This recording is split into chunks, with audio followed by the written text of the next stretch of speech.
I'm looking in books for myths and fairy tales and folk tales that include plants, and I feel like there are a lot of them, and I'm going to be looking for them. So the first book that I wanted to check was Italian folk tales. This has been, I've had it for a really long time. It's collected and retold by Italo Calvino, and it's literally just called Italian folk tales. So this one is called Dealer in Peas and Beans. Once upon a time in Palermo, there was a certain Don Giovanni Ministrati who at noon would dream of dinner, and in the evening of supper, and at night he would dream of them both. One day, when hunger was gnawing at his stomach, he went outside. "Oh, my luck," he said to himself, "so you have left me." Walking along, he spied a bean on the ground. He bent over and picked it up. Sitting down on a roadside post, he studied the bean and thought, "What a fine bean! I'll plant it in a pot at once, and a bean plant will come up, with lots of nice pods.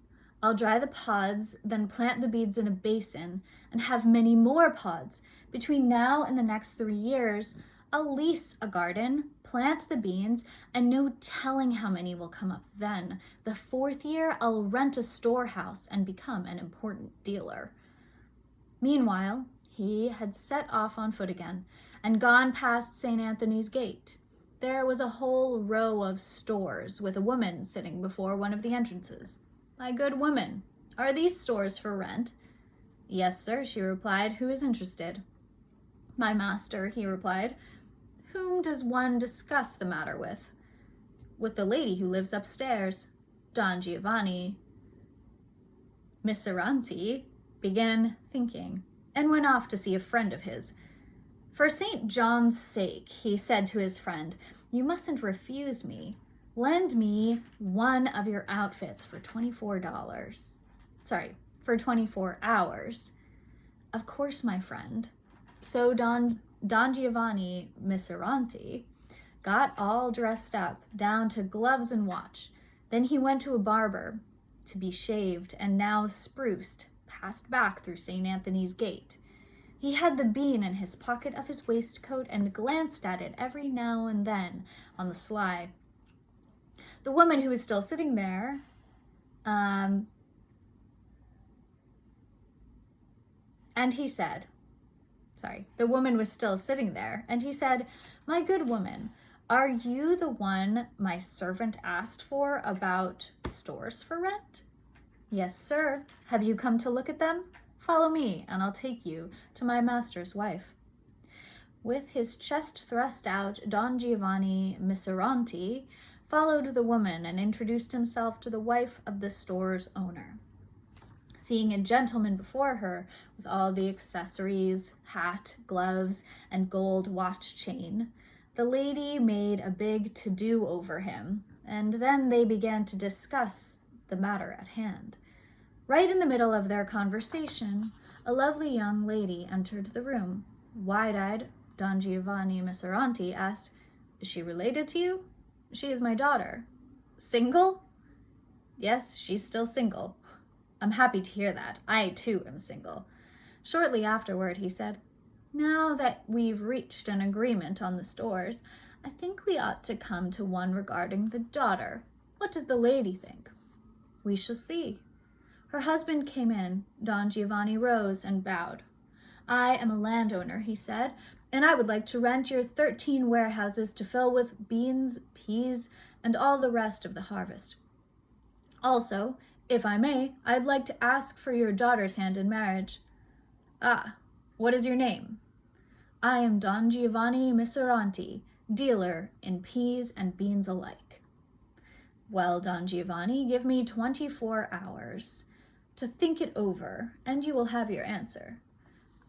That night, mother took her daughter aside and told her Don Giovanni Miseranti, dealer in peas and beans alike, wanted her for his wife.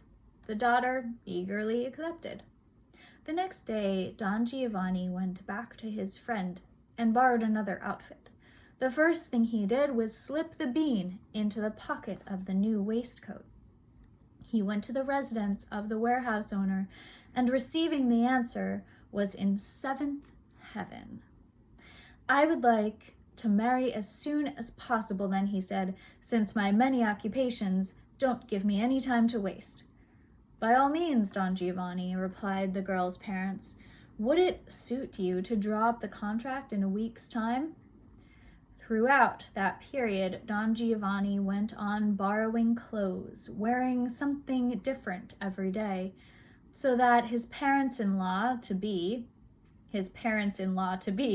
took him for a very rich man indeed.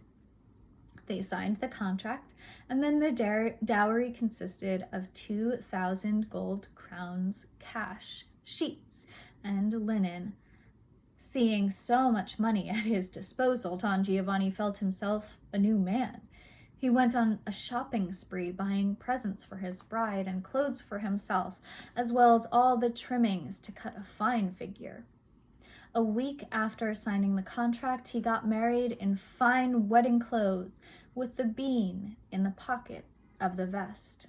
The newlyweds gave parties and banquets, and Don Giovanni spent money right and left as though he were a baron.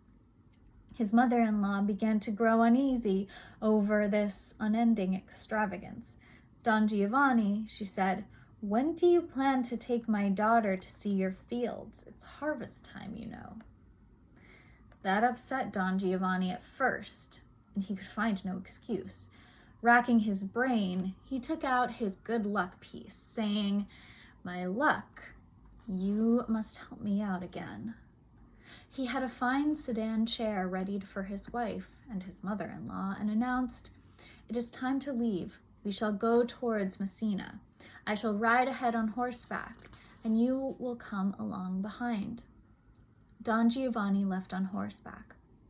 When he saw a place he thought would serve his purpose, he called to a farmer in the field, "Here are 12 crowns for you. When you see a sedan chair come up with 2 ladies inside, if they ask you whose fields these are, you are to say, 'They are owned by Don Giovanni Miseranti, dealer in peas and beans alike.'"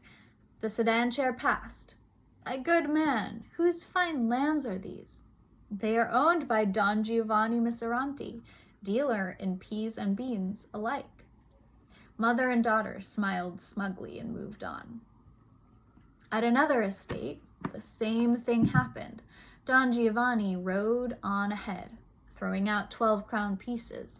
Tucked in his pocket was the bean, which made up his entire fortune.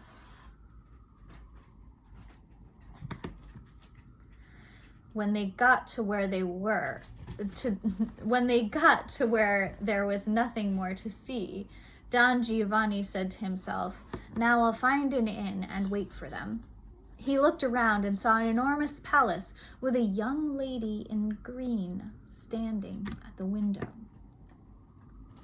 "Psst, psst," said the young lady, motioning him inside. Don Giovanni started up the grand staircase, which gleamed, so he was almost reluctant to walk on the steps lest he muddy them. The young lady came forward to greet him and with a sweeping gesture indicated all the lamps, carpets, and gold sequined walls, asked, "Do you like the palace?" "Can you imagine my not liking it?" answered Don Giovanni. "I would be happy here even as a corpse." "Look around. Go up to the next floor." She showed him through all the rooms. Everywhere were jewels, precious stones, fine silks, things Don Giovanni had never dreamed of. "Do you see all this? It is yours. Take care of it. Here is the deed. It is a present from me. I am the bean you picked and kept in your pocket. I shall take my leave now." Don Giovanni was about to fall at her feet and tell her how grateful he was, but the damsel in green had vanished under his very eyes. The handsome palace, though remained, and it belonged to him, Don Giovanni Miseranti. When his mother-in-law saw the palace, she exclaimed, "Ah, my daughter, what luck has come your way! Don Giovanni, dear son, to think you had such a lovely palace and never breathed a word about it to us." "That's right, I wanted to surprise you." So he showed them around the palace, seeing it for the first time himself. He pointed out the jewels, the deed to the domain, and then a cellar full of gold and silver with shovel planted in the midst. Then they saw the stables with all the carriages, and finally the lackeys and all the household servants. They wrote his father-in-law to sell everything and come and live with them at the palace, and Don Giovanni also sent a reward to the good women he had found seated before the warehouses.